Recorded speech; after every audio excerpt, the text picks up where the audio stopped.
Fried আজ rice, বানাবো তার ফ্রাইড জন্য রাইস। লাগছে তার জন্য গাজর, লাগবে এই 3 রকমের বিনস, সবজি ক্যাপসিকাম আর আর আদা। আজ কাশ্মীরি দেখাবো আদা সবথেকে কুচি। সহজে তো চলো কিভাবে দেখে ফ্রাইড নিই রাইস কীভাবে তাড়াতাড়ি আজকে আমি বানাতে হয় চিকেনটা সেই বানাচ্ছি। রেসিপি। প্রথমে কড়াইতে ঘি গরম করে গোটা গরম মশলা দিয়ে দিতে হবে, তারপর একটু তেজপাতা দিয়ে ওটাকে ভালো করে ঘিতে জিনিসটাকে গরম করতে হবে, করে একটু হালকা নাড়াচাড়া দিয়ে তাতে কেটে রাখা যে 3 রকমের যে সবজি ছিল সেগুলোকে তার মধ্যে দিয়ে দিতে হবে, দিয়ে ভালো করে সেগুলোকে ভাজা করতে হবে। আর মনে রাখবে ভাজার সময় খালি অল্প নুন দিতে হবে, আর কিছু না।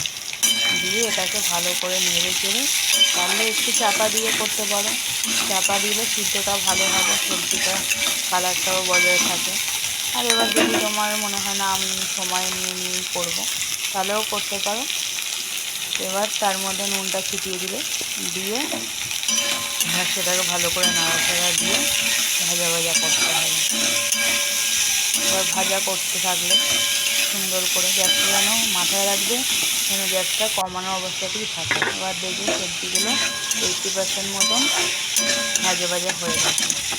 এবার তার মধ্যে একটু আদা কুচি দিয়ে দেবে, তাহলে একটু সেন্টটা সুন্দর আসে।